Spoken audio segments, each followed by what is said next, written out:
Hello, नमस्कार. पुन्हा एकदा सगळ्यांचं आपल्या यूट्यूब चॅनलमध्ये स्वागत आहे. तर तुम्ही काल बघितलंच असाल, की आपण छानपैकी लागवड पण केली आहे, छोटीशी लागवड. घरच्या घरी आपल्याला फुलं होऊ शकतात यासाठी. तर बघूया फुलं किती लागतात, काय लागतात. पाऊस वगैरे आता तरी कमी आहे. आज पण अजिबात पाऊस नाही आहे. तर आभाळ पण बघू शकता एकदम. तर आज ना आपण कोकणातली सगळ्यात फेमस आणि या दिवसांमध्ये म्हणजे पावसाळ्यामध्ये जास्तीत जास्त तो पदार्थ बनवला जातो. तर आज आपण बनवणार नारळाच्या वड्या.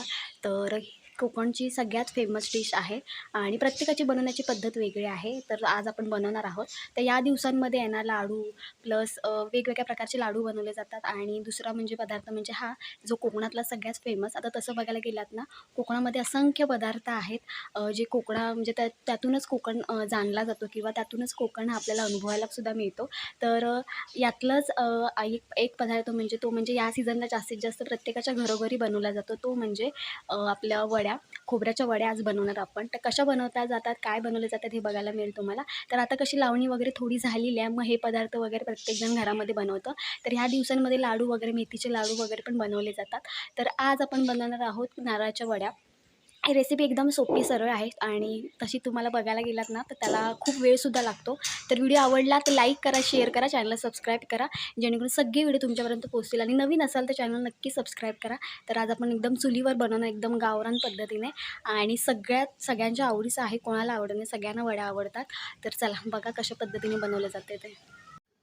तर इथे ना आपण सगळी सुरुवात करून घेतलेली आहे. आता हे जे खोबरं आहे ना, ते आपण मिक्सरला थोडं लावून घेतलेलं आहे. कारण की ते ना जाडसर असतं, त्याच्यामुळे थोडं बारीक करून घेतलेलं आहे, दूध वगैरे टाकून थोडं.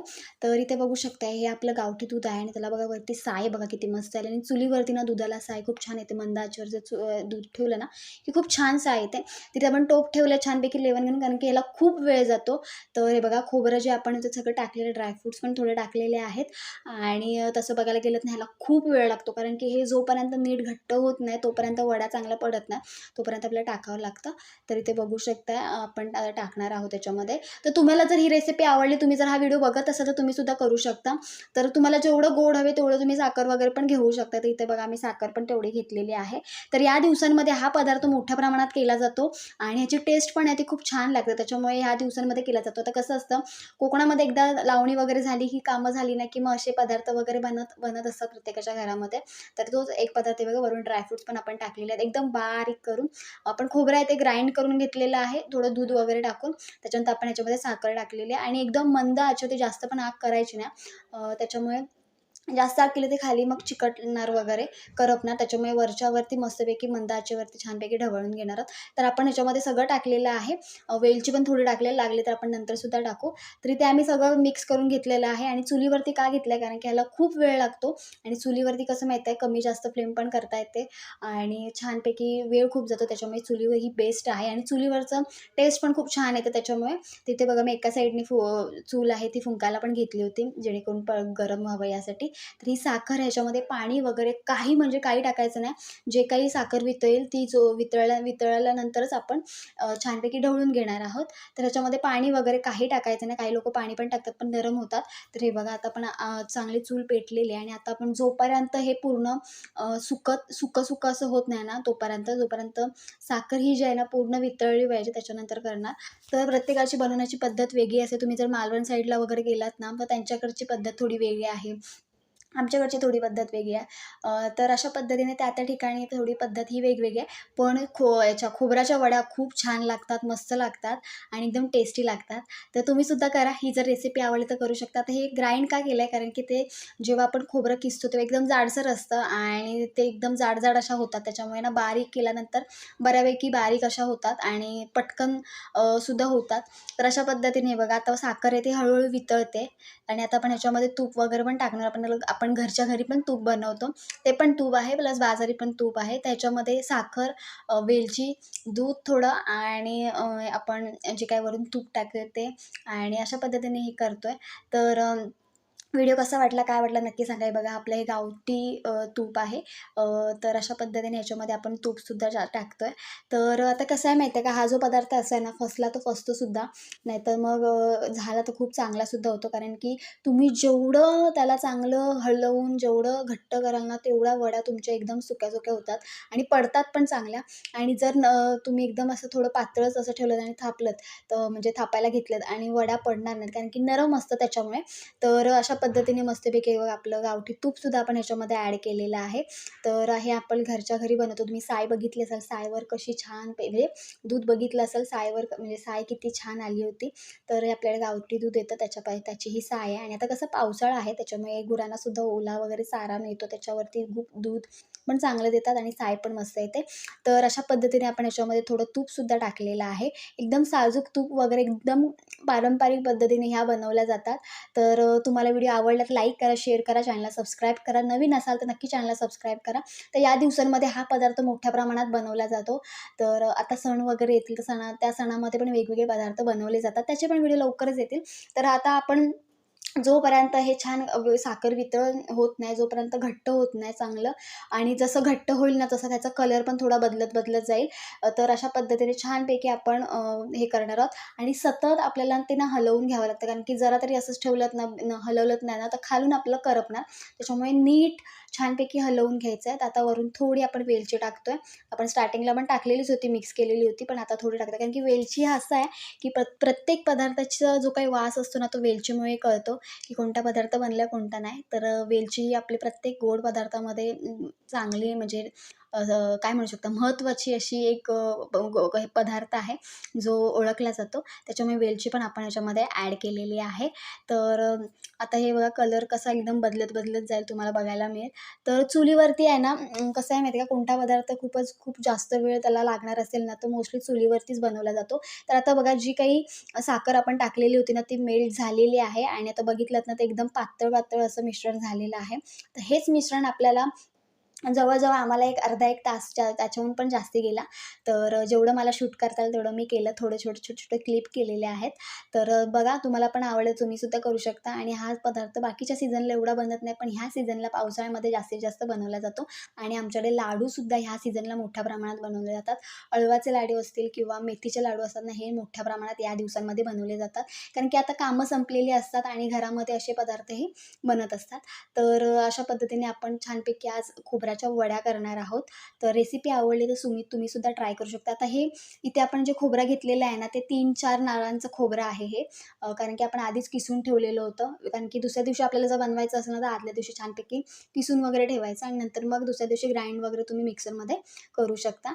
तर अशा पद्धतीने तुम्हीसुद्धा करू शकता. तर इथे आम्ही मस्तपैकी ग्राइंड वगैरे करून आतमध्ये सगळं टाकलेलं आहे. आणि हे जे पदार्थ आहेत ना, ते आपल्या घरामध्ये मोस्टली असतात. त्याच्यामुळे काही ह्याला जास्ती बाहेरून वगैरे जाऊन आणावं नाही लागत. त्याच्यामुळे इझिली बनतात. तर बघा एकदम छानपैकी सगळ्या साईडने छानपैकी आपल्याला हलवून घ्यावं लागतं पलिताने. तर थोड्या वेळाने तुम्हाला बघायला मिळेल की कलर जो आहे ना, तो एकदम असा बदलत जाईल. तर कोकणातला सगळ्यात फेमस आहे हा पदार्थ. आणि तसं बघायला गेलात तर कोकणामध्ये असंख्य पदार्थ आहेत ज्याच्याने कोकण ओळखला जातो. त्यातलाच पदार्थ म्हणजे हा आहे खोबऱ्याच्या वड्या. खूप मस्त लागतात. आणि मालवण साईडला पण मी 1-2 व्हिडिओज बघितले ना, त्याच्यामध्ये पण त्यांच्याकडे खोबऱ्याची कापं वगैरे पण बोलतात. असे पण बनवायची पद्धत थोडीफार सेमच असते, फक्त थापायची पद्धत थोडी वेगळी असते. तर आपण कसे थापणार, काय थापणार ते पुढे तुम्हाला बघायला मिळेल. तर प्लीज व्हिडिओ अजिबात स्किप करू नका. स्टार्ट टू एंड बघा, तुम्हाला आवडेल. तर अशा पद्धतीने आपण इथे मस्तपैकी छानपैकी हलवून घेतोय. आता ही जी प्रोसेस आहे ना, ह्यालाच खूप वेळ जातो. कारण की ते पूर्ण घट्ट होईपर्यंत थोडा टाईम जातो. आमच्याकडे त्याला आकसणे म्हणतात. जोपर्यंत आकसत नाही ना पदार्थ, तोपर्यंत आपण त्याला छानपैकी हलवत राहायचं. आणि बघा आग पण आपली एवढी काही जास्ती मोठी अशी नाही आहे, तर एकदम स्लो आहे. आणि जेवढं तुम्ही ना ते घट्ट होईल ना, तेवढी त्याची टेस्ट खूप भारी लागते. कारण की त्यातला जो काही गोडवा असतो ना, तो अजून मुरतो आणि अजून एक नंबर लागतात ह्या वड्या. सो तुम्हीसुद्धा ट्राय करू शकता. आणि असं काही नाही की आम्ही ज्या पद्धतीने बनवलं त्याच पद्धतीने तुम्हाला करायला पाहिजे. तुम्हाला जी पद्धत चांगली वाटेल त्या पद्धतीने तुम्ही करू शकता. तर जवळ-जवळ मला अर्धा 1 तास म्हणजे ह्याला गेलेला आहे. तर हे बघा पूर्ण ना एकदम साईडने वगैरे छानपैकी आपल्याला ते ढवळून काढावं लागतं. बघू शकता तुम्ही वाफा बघा किती येतात.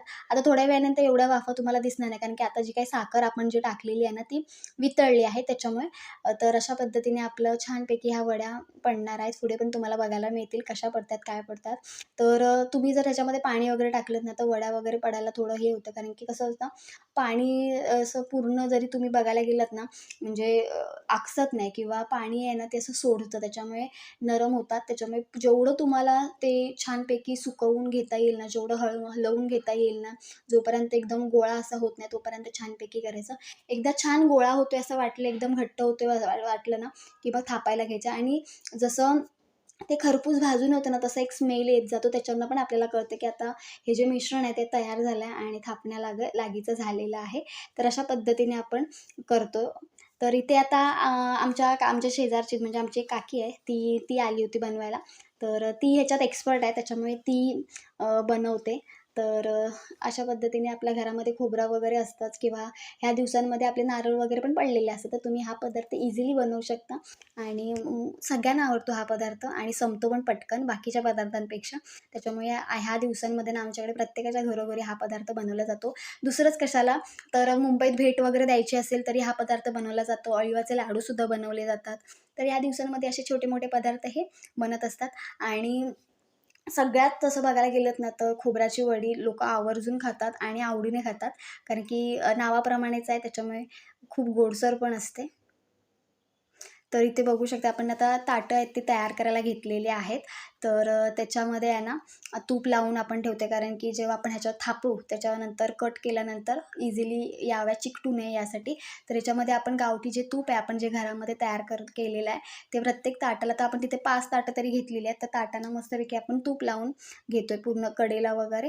तर आता काही जण परातीमध्ये पण थापतात, ताटं म्हणजे जे काही मोठं ट्रे असेल तर अशा पद्धतीने आपल्याला ना पूर्ण आता तुम्ही बघायला गेलात ना, तर मगाचपेक्षा थोडं घट्ट झालेलं तुम्हाला बघायला मिळेल. हे अजून घट्ट होणार, कारण की आतला जो काही पाक आहे म्हणजेच काय तर आपण जो काही साखर जी वितळलेली आहे ना, ती जोपर्यंत पूर्ण अशी जे काही खोबरं आहे त्याच्यामध्ये पूर्णपणे आकसत नाही, तोपर्यंत छानपैकी आपण घेणार आहोत ढवळून. आता मगाचपेक्षा तुम्ही बघितलं तर थोडं घट्ट झालेलं आहे. अजून हे घट्ट होईल. शेवटी बघायला मिळेल तुम्हाला की किती घट्ट करावं लागतं. तर हा जो पदार्थ आहे ना, ह्याला थोडा टाईम लागतो बनायला, पण त्याची जी चव आहे ना, ते खूप छान लागतं. त्याच्यामुळे थोडा टाईम लागतो याला. बाकी तुम्ही करायला काही हरकत नाही आणि गॅसवर करायला म्हटलं तर थोडा टाईम त्याहून जास्ती लागू शकतो. तर अशा पद्धतीने बघा आता घट्ट-घट्ट होत निघालेलं आहे आणि बघा एकदम तुम्हाला असं ते शिऱ्यासारखं बघायला मिळेल, कारण की आपण ते ग्राइंड केलंय त्याच्यामुळे. तर तुम्हाला जर ग्राइंड वगैरे करायचं नसेल, तुम्हाला असंच जरी करायचं असेल तरी तुम्ही करू शकता. ड्रायफ्रुट्स टाकायचे असेल तर तरी टाकू शकता. पण टाकताना थोडे बारीक टाकायचे, कारण की आपण थापणार त्याच्यानंतर कट करणार असो, कट करताना ते येऊ नये यासाठी. तर छानपैकी आपलं घट्ट झालेलं आहे. आता ताटांना मस्तपैकी आपण तूप वगैरे लावलेलं आहे. तेल पण तुम्ही लावू शकता, असं काही नाही. तूप असेल तर तूप लावायचं, तेल असेल तर तेल लावा. तर इथे आपण छानपैकी ते हे लावून वगैरे घेतलेलं आहे आणि हे बघा फायनली आपलं जो काही वड्यांचं जे काही सारण आहे ते तयार झालेलं आहे आणि बघा किती घट्ट झालंय बघा. ते एवढं आपल्याला घट्ट करावं लागतं आणि अजिबात खाली लागलेलं नाहीये, कारण की आपण आग जे आहे ते एकदम स्लो ठेवलेली आहे. जास्ती पण काही आग नाही केलेली आहे आणि हा जो पदार्थ आहे ना एकदम मंद आचेवरती करायचा अजिबात. जर तुम्ही चुलीवर करत असाल ना, तर जास्ती आग नाही करायची. एकदम मंद आचेवरती, मंद याच्यावरती करायचं. तर अशा पद्धतीने आपलं जे काही वड्यांचं जे काही सारण आहे ते मस्तपैकी बघा घट्ट-घट्ट असं झालेलं आहे. अजून हे होईल घट्ट, पण अति पण जर घट्ट झालं ना, तर नंतर मग एकदम सुकं-सुकं होतं. त्याच्यामुळे जास्ती पण घट्ट होऊन नाही द्यायचं. एकदम थोडं ओलसर ठेवायचं. तर इथे बघू शकता छानपैकी आपलं जे सारण आहे ना, ते मस्तपैकी घट्ट झालेलं आहे. स्टार्टिंगला बघितलं आणि स्टार्टिंगला तुम्ही बघितलं तर एकदम असं पातळ-पातळ होतं. पण आता एकदम मस्त घट्ट झालेलं आहे. तर बघा तुम्हाला जर करायचं असेल तुम्ही करू शकता आणि खूप मस्त थोडा कलर तुम्हाला ब्राऊन आल्यासारखा दिसेल, कारण की खोबरं कसं थोडं त्याच्या थोड्या वेळाने नंतर कसं लाल होतं त्या पद्धतीने ते पण लाल होतं. पण थोडं ग्राइंड केलं त्याच्यामुळे थोडा तो कलर तसा आलेला आहे, थोडा लालसर. तर अशा पद्धतीने आपल्या ज्या काही वड्या आहेत त्या एकदम मस्त थापण्यालागीच्या झालेल्या आहेत. तर आपलं जे सारण आहे ते तयार झालं आणि आता थापायचं इथे काम चालू झालेलं आहे. आता थापायचं म्हणजे काय, तर ह्याच्यामध्ये पूर्ण पातळ करावं लागतं. वड्यासाठी. तर आता ना इथे कागद घेतले होते आम्ही, पण ते कागदाला सगळं चिकटत होतं, त्याच्यामुळे ते काही होत नव्हतं. तूप पण लावलेलं कागदाला, पण तरी पण काही होत नव्हतं. म्हणून आम्ही नंतर मग म्हटलं आता ह्याचं काय करायचं. पलिताने पण होतं, पण आमच्याकडे दुसरं हे होतं, त्याच्याने मग आम्ही करायला घेतलं. तर हे बघा, ह्याच्याने ना ते चिकटत होतं. काही जण वाटी जी आपली घरामध्ये पेला वगैरे असतो ना, त्याच्याने पण हे करतात, म्हणजे प्रेस करतात. त्याच्यामुळे ते प्रेस पण होतं, हाताने पण प्रेस होतं, पुढे तुम्हाला बघायला मिळेल. तर इथे आपण तूप जे आहे ते पण लावून बघितलेलं, पण ते जास्ती काही झालंच नाही. तर जो काही आपला पलिता वगैरे असतो ना, त्याच्याने तुम्ही रब्बर पलिता जो असतो ना, त्याच्याने पण होतं. पुढे तुम्हाला बघायला मिळेल, आम्ही तो वापरलेला. पिशवीने पण होतं, पण ते ह्यावेळेस थोडं चिकटायला लागलं, त्याच्यामुळे मग म्हटलं नको, आपण त्याच्यानेच करूया. तर अशा पद्धतीने प्रेस केलं जातं. तुम्ही पेल्याने सुद्धा करू शकता किंवा ट्रान्सपरंट जरी पिशवी असली ना, त्याला जरी तुम्ही हाताने थोडं तेल वगैरे लावलत ना वरती आणि हाताने जरी चेपलत तरी होतं. कारण की हे गरम असतं आणि गरम-गरम थापावं लागतं. कारण की एकदा गार झालं ना, की मग ते कडक होतं. त्याच्यामुळे गरम असेल ना, त्याच्याने बघा ते आम्ही पलिता घेतला. त्याच्यानंतर मग हे बघा एकदम इझिली होतंय आणि मस्त थोडा ना, अगदी पण पातळ नाही करायच्या, अगदी पण घट्ट नाही करायच्या, एकदम मीडियम ठेवायच्या आणि मस्त झालेलं सारण त्याच्यामुळे पटकन पूर्ण आकसलेलं आहे, त्याच्यामुळे पटकन ह्या वड्या पडतील. तर अशा पद्धतीने बघा असे वड्या पडायला सुरुवात होईल. थोड्या वेळाने आपण पाडू. एकदम गार झाले की मग वड्या आपण पाडणार आहोत. तर अशा पद्धतीने मस्तपैकी बघा असे छानपैकी असे थापून घ्यायचे आणि त्याच्यानंतर वड्या पाडायच्या. तर अशी सगळी पद्धत आहे. ह्याला खूप वेळ गेलेला आहे. जेवढं मला शूट करता आलं तेवढं मी केलं, कारण की अगदी पण लाँग म्हणजे जास्ती मोठा पण व्हिडिओ नको, कारण की लोकं तेवढी बघत पण नाहीत म्हणून. म्हणून मी शॉर्टकटमध्ये केलेला आहे. सो कसा वाटला, काय वाटला नक्की करा. आणि हा कोकणातला सगळ्यात फेमस पदार्थ आहे, जो या दिवसांमध्ये बनवला जातो. तर हे बघा, हाताने पण तुम्ही असं करू शकता. आता एकदम बघा गोळा होते, कारण की पूर्णपणे जो काही पदार्थ आहे तो चांगला झालेला आहे, चांगला मुरलेला आहे आणि मस्तपैकी तयारसुद्धा झालेलं. त्याच्यामुळे हे बघा छानपैकी हाताने पण होतात. तर अशा पद्धतीने आपण ह्या वड्या करतो. प्रत्येकाची बनवण्याची पद्धत वेगळी असते. त्याच्यामुळे तुम्हाला जी पद्धत आवडेल ती तुम्ही करू शकता आणि जर तुम्ही माझा व्हिडिओ बघत असाल तर नक्की तुम्ही करून बघा. खूप मस्त होतं. फक्त याला टाईम थोडा जास्ती लागतो बाकीच्या पदार्थांपेक्षा. कारण आपण जरी लागला तरी त्याची जी चव आहे ना ती खूप छान लागते. त्याच्यामुळे तुम्ही जेवढं त्याला आकसून घ्याल ना, जेवढं तुम्ही त्याला फिरवून त्याचं छानपैकी घट्ट होईल ना, तेवढंच पदार्थ छान लागतो हां. तर आता आपण इथे आहे ना छानपैकी सगळीकडून मस्तपैकी थापून घेतलेलं आहे, म्हणजेच काय तर पसरून घेतलेलं आहे. तर आपण ताट वापरलेले आहेत. काही जण पराती वगैरे पण वापरतात. तर अशा पद्धतीने मस्तपैकी असं थापून घेतलं ह्याला आणि नंतर मग आपण त्याच्या वड्या वगैरे पाडून घेणार आहोत आणि नंतर एकदा गार झालं की नंतर इझिली त्याच्या काही वड्या त्या निघतील. तर अशा पद्धतीने ह्या वड्या बनवल्या जातात. तर एकदम पारंपरिक पद्धतीने एकदम चुलीवरती आपण बनवलेल्या आहे. सो व्हिडिओ कसा वाटला, काय वाटलं नक्की कमेंटमध्ये सांगा. हां, आणि व्हिडिओच्या खाली जे हाईप बटन आहे ते पण दाबायला अजिबात विसरू नका. चॅनलवरती नवीन असाल तर नक्की चॅनलला सबस्क्राईब करा आणि कमेंट तर तुम्ही नक्की करा, कारण की हा जो पदार्थ काही रोज-रोज बनत नाही, त्या सीझनलाच बनतो. अधेमध्ये पण बनतो, पण ह्या सीझनला जास्तीत जास्त मोठ्या प्रमाणात बनतो. त्याच्यामुळे हे बघा पूर्ण साईडने वगैरे ना छानपैकी प्रेस करायचं. तर आता गार थोडं म्हणजे झालेलं आहे, तेव्हाच आपण ह्याच्या जे काही हे आहेत ते वड्या पाडायला घेतलेल्या आहेत. म्हणजे थोडं गरमच आहे तसं. अगदी पण गार झाल्यानंतर पण करू शकत नाही, कारण की वड्या पडणार नाहीत. त्याच्यामुळे थोडं गरम असल्यावरतीच आपण त्याला छानपैकी वड्या ज्या काही आहेत ना, त्या अशा काढून घ्यायच्या. नंतर एकदा गार झालं ना, की ते इझिली निघतात. तर अशा पद्धतीने आपण ह्या वड्या करतो आणि गेल्या वर्षी आम्ही नव्हत्या बनवलेल्या, पण यंदा आम्ही बनवलेल्या आहेत. तर अशा पद्धतीने तुम्ही सुद्धा नारळाच्या वड्या घरच्या घरी एकदम करू शकता. खूप छान लागतात वड्या. तर बघा किती मस्त दिसतंय बघा. तर असे वड्या आहेत ना, ते छानपैकी अशा कट करून घ्यायच्या आणि तूप जर तुम्ही लावलं असेल ना, तर इझिली निघतात. तेल लावलं असेल ना, तरी पण पटकन निघतात. तर एक-एक ताट करून आम्ही ना छानपैकी लगेच कट करून घेत होतो. तर जेवढं तुम्हाला पाहिजे त्या हिशोबाने तुम्ही कट करू शकता. तर चला, व्हिडिओ आवडला तर लाईक करा, शेअर करा, चॅनलला सबस्क्राईब करा आणि परत एकदा सांगते, तुम्हाला जर कसा वाटला व्हिडिओ नक्की कमेंट बॉक्समध्ये सांगा आणि या दिवसामध्ये तुम्हीसुद्धा असे पदार्थ बनवले तरी काही हरकत नाही. आणि कसं आहे माहिती आहे, घरामध्ये बनणारा जो कोणताही पदार्थ असू दे, चवीला चांगलाच लागतो आणि बाहेरच्या पदार्थांपेक्षा आपल्या घरी बनवलेले पदार्थ कधीही बेस्ट असतात. तर अशा पद्धतीने तुम्हाला नवनवीन व्हिडिओ जर बघायचे असतील तर आपल्या चॅनलला आणि जर तुम्हाला कोणताही जर व्हिडिओ बघायचा असेल तर कमेंट करून सांगा. मी त्याच्यावरून तो कंटेंट मी घेऊन नक्कीच येईन तुमच्यासाठी. तर तुम्हाला कोणताही ह्या सीझनचा कोणताही व्हिडिओ हवा असेल, मग तो रेसिपी असेल किंवा काही असेल, तुम्हाला कोणताही हवा असेल तुम्ही कमेंट करा. मी त्याच्यावर तुम्हाला सांगेन. तर अशा पद्धतीने आपल्याला काय वड्या आहेत ते बघा अशा पाडायचं काम चालू झालेलं आहे. तर आजचा व्हिडिओ कसा वाटला, काय वाटला कमेंट करून नक्की सांगा. तर अशा थोड्या वेळाने गार झाल्या की तुम्हाला पुढे दाखवते. हा बघा गार झालेल्या आहेत आणि अशा ह्या वड्या निघतात बघा. एकदम मस्त निघतात. ह्याचं फक्त एकच टेक्निक आहे, ती म्हणजे जे काही आपलं सारण आहे ना, तुम्ही जेवढं ढवळून जेवढं घट्ट होईल ना, तेवढं घट्ट करून द्यायचं त्याच्यानंतर थापायला घ्यायचं. कळतं ते एकदम घट्ट झाल्यानंतर. अगदी पण घट्ट नाही करायचं की एकदम सुकं होईल, नाहीतर मग पडणार नाहीत. त्याच्यामुळे मीडियममध्ये घट्ट करायचं. टाईम थोडा जास्ती लागतो, ओलसर असतं त्याच्यामुळे, आणि साखर गेल्यानंतर पाक वगैरे होतो त्याला थोडा टाईम लागतो सुकेपर्यंत. तर अशा पद्धतीने तुम्ही सुद्धा करू शकता. आणि हे बघा किती इझिली निघतायत बघा वड्या. तर चला असाच व्हिडिओ घेऊन आपण पुन्हा भेटू. तोपर्यंत बाय बाय, आणि नक्की सबस्क्राईब करा.